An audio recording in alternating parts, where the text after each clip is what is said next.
जिस वक्त दुनिया रूस और यूक्रेन के युद्ध से परेशान है, ठीक उसी वक्त एक और विवाद बढ़ता जा रहा है। दावा किया जा रहा है कि रूस ने भारत के एक मित्र देश के खिलाफ ब्रह्मोस जैसी मिसाइलें तैनात कर दी हैं। यह मामला अगर बिगड़ता है तो भारत के लिए भी बड़ी मुश्किलें खड़ी हो जाएंगी। दरअसल रूस और जापान के बीच विवाद अब चरम पर पहुंच गया है। ये दोनों ही देश भारत के सबसे मजबूत दोस्तों में गिने जाते हैं। अगर रूस और जापान आपस में भिड़ गए तो यूक्रेन से भी बड़ा बवाल शुरू हो जाएगा। इस वीडियो में आपको बताएंगे कि आखिर रूस और जापान के बीच विवाद क्या है, भारत क्यों इस विवाद से परेशान है और क्यों रूस और जापान ने एक दूसरे के खिलाफ मिसाइलें और लड़ाकू विमान तैनात कर दिए हैं। दरअसल रूस और जापान के बीच यह विवाद द्वितीय विश्व युद्ध से चला आ रहा है। दोनों देशों के बीच कुरील द्वीप को लेकर विवाद चल रहा है। द्वितीय विश्व युद्ध के अंत में कुरील द्वीप श्रृंखला के कई इलाकों पर रूस ने कब्जा कर लिया था, लेकिन जापान आज भी इन इलाकों को अपना बताता है। कुरील द्वीप की वजह से दोनों देशों के बीच दशकों से संबंध तनावपूर्ण बने हुए हैं। जापान कुरील द्वीप को अपना अभिन्न अंग बताता है और रूस के कब्जे को अवैध करार देता है।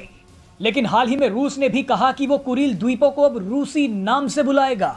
कुरील द्वीप को लेकर जापान और रूस में विवाद कितना बड़ा है उसका अंदाजा आप इसी बात से लगा सकते हैं कि हाल ही में यह दावा किया गया था कि रूस यूक्रेन से पहले जापान पर हमला कर सकता है। अब अचानक कुरील द्वीप को लेकर दोनों देशों के बीच विवाद फिर भड़क गया है।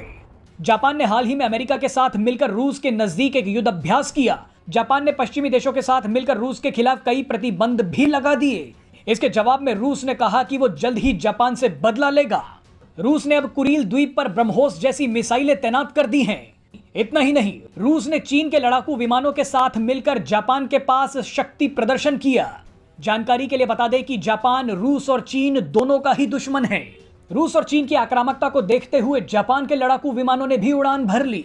लेकिन अब इस पूरे विवाद में भारत की दुविधा बढ़ती जा रही है। रूस और जापान दोनों ने ही भारत के लिए बहुत कुछ किया है। भारत ने भी इन दोनों देशों के लिए जो हो सकता था वो किया। उदाहरण के लिए आपको बता दें कि जापान भारत के लिए आर्थिक और रणनीतिक रूप से बेहद महत्वपूर्ण है। हाल ही में जापान ने भारत में $42 बिलियन निवेश का ऐलान किया था। चीन को रोकने के लिए भी जापान भारत के लिए बेहद जरूरी है। भारत और जापान क्वाड के सदस्य भी हैं, लेकिन दूसरी तरफ रूस भी भारत के लिए कम खास नहीं है। यूक्रेन युद्ध के दौरान रूस और भारत की दोस्ती दुनिया ने देखी। भारत रूस के हथियारों पर बड़ी मात्रा में निर्भर है, वहीं युद्ध के समय रूस भारत पर निर्भर है।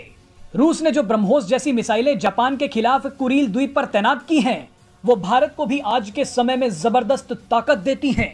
अगर रूस और जापान में विवाद बढ़ता है तो भारत की विदेश नीति के लिए यह मामला यूक्रेन से भी ज्यादा पेचीदा हो जाएगा, क्योंकि इस विवाद में भारत के वो पक्के दोस्त लड़ रहे हैं जो चीन को रोकने के लिए उसकी मदद कर सकते हैं।